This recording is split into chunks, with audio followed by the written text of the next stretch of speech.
ঈমান বাঁচানো হবে। এটা সেই সময়, যে সময়ে ঈমান বাঁচানো এত কষ্ট, হাতের তালুতে আগুন রাখা জানা কষ্ট, তার থেকে বেশি ঈমান বাঁচানো কষ্ট। সেই সময় আমি বলবো আমার মা, আমার বোনেদের, আপনারা বাইরে বসবেন, এতে আমার তো কোনো অসুবিধে নাই, আমি তো আমার আলোচনা করে চলে যাব। কিন্তু না, আল্লাহ আমার কিয়ামতের দিন ধরবে, তুমি বলবে না কেন, শুনবে না শুনবে পরের কথা। যেমন আমি ডাকলাম, কেন ডাকলাম, এটা শরীয়তের হুকুম। শুনবে কি না শুনবে সেটা পরের কথা। আমার ডাকিতে দুটো হলেও তো লোক আগিয়ে এসেছে, এসেছে না আসেনি, এটা দায়িত্ব আমার। ঠিক তেমনই আমার মা বোনদেরকে বলা এটা আমার দায়িত্ব, যে আম্মা বোনেরা আপনারা পর্দা আড়ালে বসবেন। এটা ইসলাম শরীয়তের আলোচনা সভা, সেখানে যদি ইসলাম বিরোধী কাজ হয় তাহলে আল্লাহর কাছে আমাদেরকে কৈফিয়ত দিতে হবে। আসেন গান শুনে উচ্চ আওয়াজে দরুদ শরীফ পড়েন, আল্লাহুম্মা সাল্লি আলা।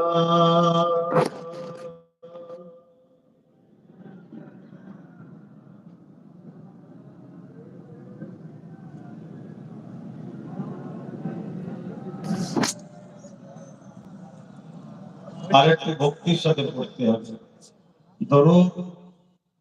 আল্লাহর হুকুম করা, সাল্লু, তোমরা দরুদ পড়ো। আমাদের জন্যই বাবারা কিন্তু আজকে ধ্বংসের দিকে, আমাদের জন্য। আজকে এ মারছে, ও মারছে, এ জুলুম করছে, ও জুলুম করছে, আমরা চারিদিকে বলছি না, আমিও তো আন্দোলন করছি। কিন্তু আন্দোলন করছি ঠিকই, কিন্তু হাকিকাত কি বলছে, যে আমরা মাথার উপযুক্ত হয়েছি। খোদার বিনা হুকুম ছাড়া গাছের পাতা লড়ে না। এত বড় ভারতবর্ষের কি প্রধানমন্ত্রী হবে, তাতে কি খোদার হুকুম না?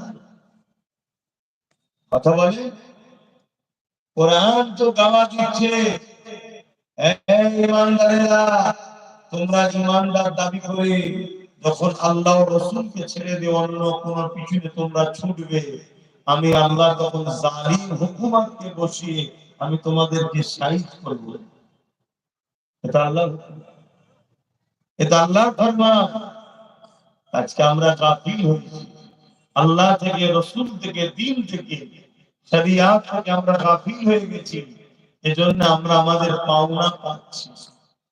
আগামী আরো ভয়ানক পাওনা আসছে যদি আমরা শুধরে না যাই, শুধরে না যাই। মনে রাখবেন, দরুদ আল্লাহর পাকের হুকুম,